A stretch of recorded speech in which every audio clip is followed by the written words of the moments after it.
Hindi shorthand की practice dictation 80 शब्द प्रति मिनट गति से डिक्टेशन 5 सेकंड में शुरू होगी। स्टार्ट। अध्यक्ष महोदय, 20वीं शताब्दी के इन अंतिम वर्षों से आप सब लोग 21वीं शताब्दी में पहुंचेंगे तथा अपने सक्रिय योगदान से भारत के भाषाई सौंदर्य को अधिक रूपवान बनाएंगे। भारतीय भाषाओं और हिंदी के अंतर संबंधों पर आपको अवश्य विचार करना चाहिए।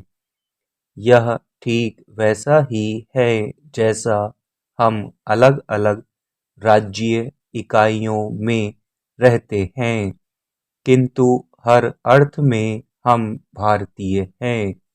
हम अपनी प्रांतीय भाषाओं, अपनी मातृ बोलियों, लोक बोलियों में निरंतर अपना आदान प्रदान जारी रखते हैं। हमें अपनी बोलियों भाषाओं पर गर्व भी होना चाहिए। इसी गौरव भाव से हम अपनी राष्ट्रभाषा के विकास के बारे में अपनी भावी दृष्टि का विकास भी कर सकते हैं। भारतीय भाषाओं की सबसे बड़ी शक्ति है लोक से उनका जुड़ाव।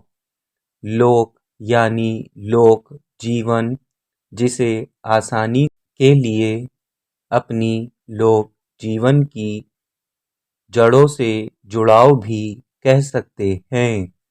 हमारी लोक परंपराएं इतनी सशक्त हैं कि हम उन्हें छोड़ नहीं सकते।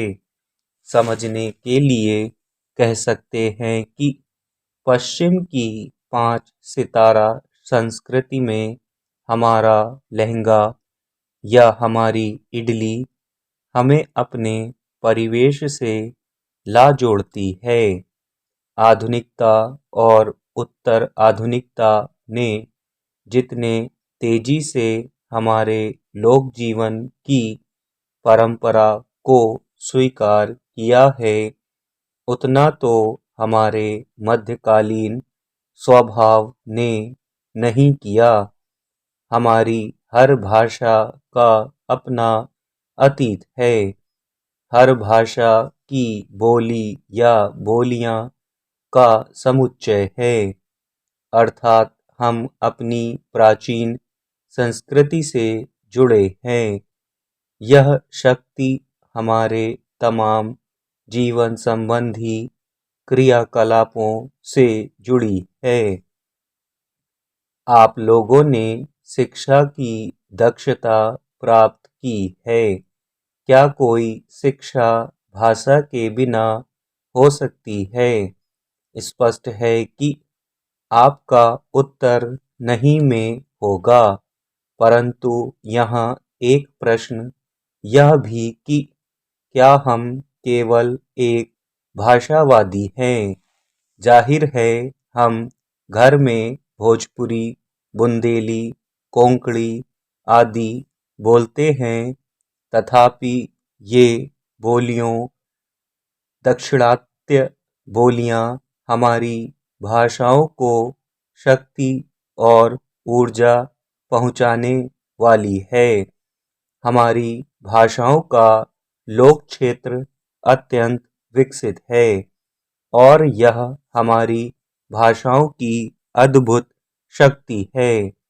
हमारी भाषागत अद्भुत शक्ति हमारी भाषाओं की बाह्य और आंतरिक एकता में निबद्ध है। इसलिए हमारी सभी भाषाएं सहोदरा हैं। नव स्नातकों, आपके पास भाषा जैसे संवेदनशील ज्ञान की नई चेतना है। उससे चमत्कार भी घटित हो सकते हैं तथा तनाव भी बढ़ सकते हैं।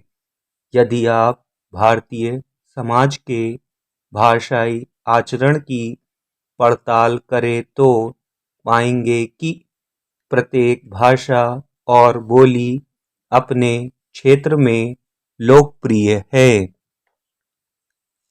अध्यक्ष महोदय, अतः आवश्यक है कि हम प्रत्येक भाषा का सम्मान करते हुए उन आधारों का अन्वेषण करें जिनसे हमारी भाषाओं की एकता के तत्व स्पष्ट होते हैं।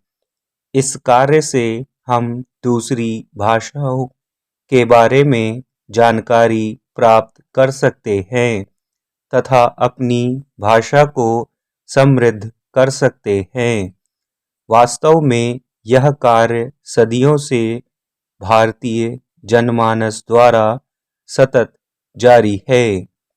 भाषा के इस महत्वपूर्ण आधार द्वारा हम अपनी संस्कृति की बेजोड़ शक्ति से भी परिचित हो सकते हैं, जो सीधे भारतीयों को एक बनाए रखती है। कहना होगा कि भाषा द्वारा वह शक्ति कभी कभी मुखरित भी होती है।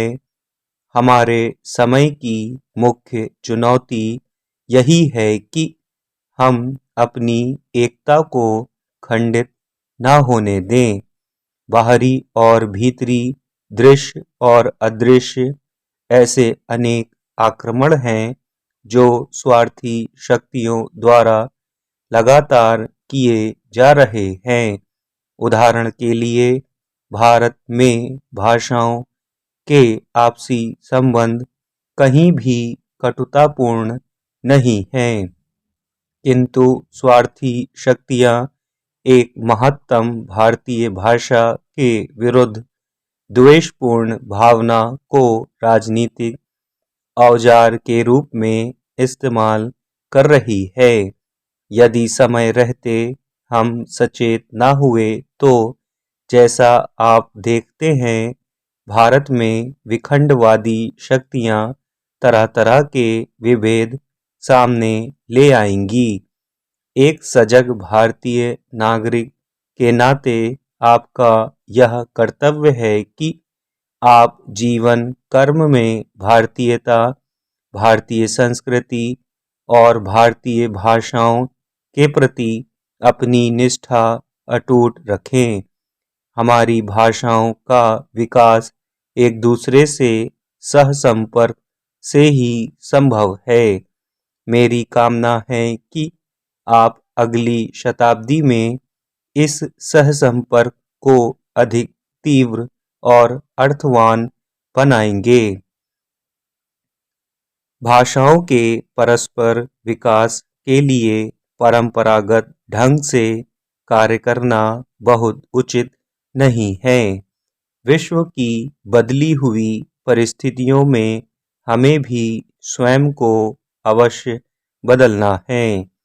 मैं आप लोगों से अनुरोध करूंगा कि आप जहां भी काम करें वहां इस संकल्प के साथ कार्यलग्न हो कि शिक्षा और भाषा के क्षेत्र में कुछ नया किया जाए।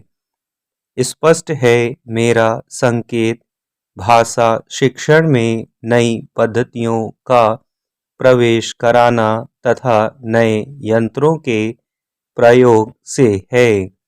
आप जैसे ही रोजगार पा लेते हैं और पहले दिन ही यदि आप सोचने लगते हैं कि आपके पास एक पर्सनल कंप्यूटर होना चाहिए, तो यह पहला प्रयास होगा कि आप विकसित पद्धतियों के साथ जुड़ रहे हैं। इसके लिए आपका व्यक्तिगत प्रयास पूरी सामाजिक चेतना बदलने में सहयोगी होगा, जिससे नई चेतना आएगी और प्रगति होगी। स्टॉप।